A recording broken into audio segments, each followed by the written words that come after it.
Shalom. Apa kabar Bapak Ibu, orang-orang muda yang dikasihi Tuhan? Saya yakin semua oleh karena lindungan Tuhan kita semua baik-baik saja. Saat ini izinkan saya memberikan satu renungan yang berjudul Barang Siapa.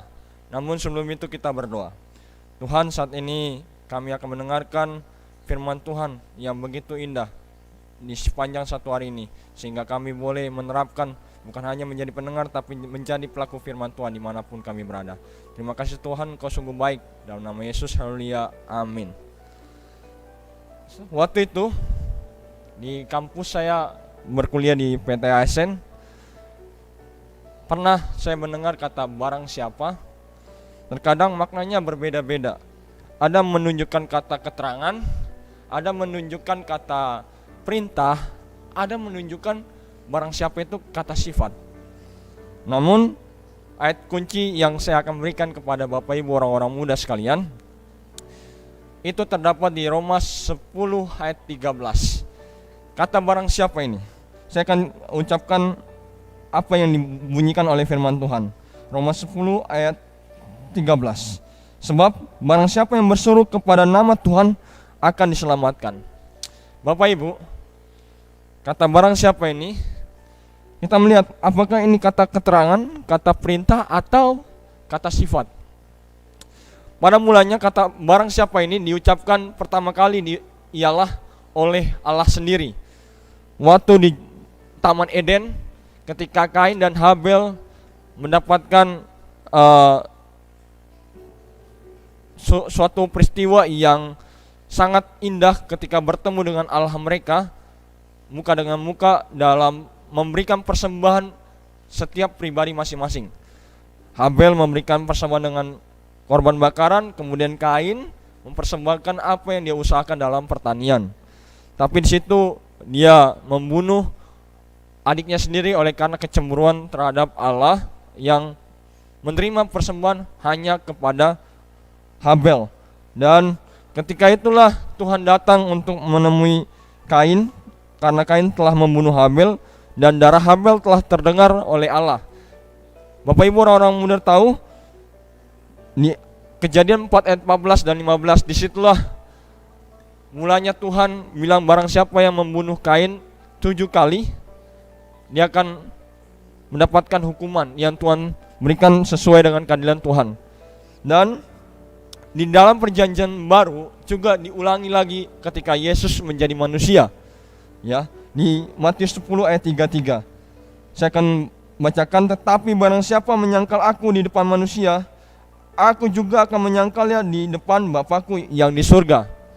Ini adalah kata keterangan, karena ini merujukan kepada bahwa Tuhan harus dipercayai oleh setiap manusia. Dan ketika di Taman Eden, inilah adalah kata perintah. Barang siapa yang membunuh Kain akan dihukum. Nah, begitupun di Roma 10 ayat 13. Ini bukan kata keterangan, ini bukan kata perintah, tapi ini adalah kata sifat yang merujuk kepada semua orang. Ya, kenapa? Karena di sini dikatakan bahwa kepada nama Tuhan akan diselamatkan bila mana kita berseru. Sebab barang siapa. Kalau dalam bahasa aslinya Kejadian Roma 10 ayat 13 dikatakan seperti ini. Pas garhos an epikalesetai to onoma kurio sote setai. Jadi pas itu adalah whoever, siapa saja, atau everyone. Ini ada merujukkan kata sifat. Jadi di dalam Roma 10 ayat 13 bahwa keselamatan bukan hanya satu orang, tapi bila mana kita semua yang percaya dengan iman berseru sama Tuhan, semua orang baik miskin, berkecukupan atau kaya, hitam putih atau sawo mateng, Tuhan semua panggil. Jadi barang siapa ini, lebih tepat siapa saja yang berseru kepada Tuhan, maka dia akan diselamatkan, will be saved. Jadi Bapak Ibu orang-orang muda, bahwa keselamatan itu secara cuma-cuma. Pertanyaannya, apakah kita sudah berseru? Apakah kita sudah memberikan waktu kita sama Tuhan? Dengan kesibukan kita atau dengan kegelisahan kita, apakah kita mengakui di hadapan Tuhan? Karena slogan Kristen mengatakan, air tanpa ikan, dia tetaplah air yang sejuk dan dapat diminum. Namun ikan tanpa air, dia bukanlah apa-apa. Begitupun dengan tumbuh-tumbuhan. Tanah tanpa tumbuh-tumbuhan, dia tetaplah tanah yang dipijak. Tapi tumbuh-tumbuhan tanpa tanah, dia bukan apa-apa. Begitupun dengan kita, Bapak Ibu orang-orang muda. Tuhan tanpa manusia, dia tetaplah Tuhan yang Maha Kuasa. Tapi kita tanpa Tuhan bukanlah apa-apa.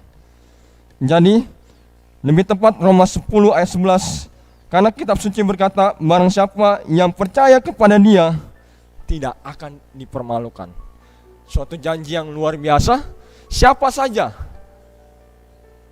semua orang boleh percaya, bahkan berseru sama Tuhan, sehingga kita akan memilih yang terbaik hanya kepada Allah saja. Karena Allah adalah Maha Hadir, karena Allah adalah Maha Kuasa, dan Dia adalah sumber kehidupan kita yang boleh datang kepada Yesus. Jadi Bapak Ibu orang-orang muda yang dikasihi Tuhan, ambillah komitmen saat ini. Buatlah komitmen ini sebagai ujian kita bahwa kita adalah orang yang setia kepada Tuhan. Kalau tidak sanggup, berdoa, jangan menyerah. Karena apa? Barang siapa yang berseru kepada Tuhan akan diselamatkan. Ingat janji ini, Tuhan tidak pernah berbohong daripada manusia. Tapi Tuhan terus menepati janjinya yang luar biasa untuk kita, bahwa kita harus bersandar kepada Tuhan. Kiranya lewat pelajaran ini, kata barang siapa memiliki penekanan hanya satu, kepada semua orang yang percaya kepada Yesus. Biarlah lewat renungan ini kita boleh diingatkan, datang kepada Tuhan. Tuhan memberkati.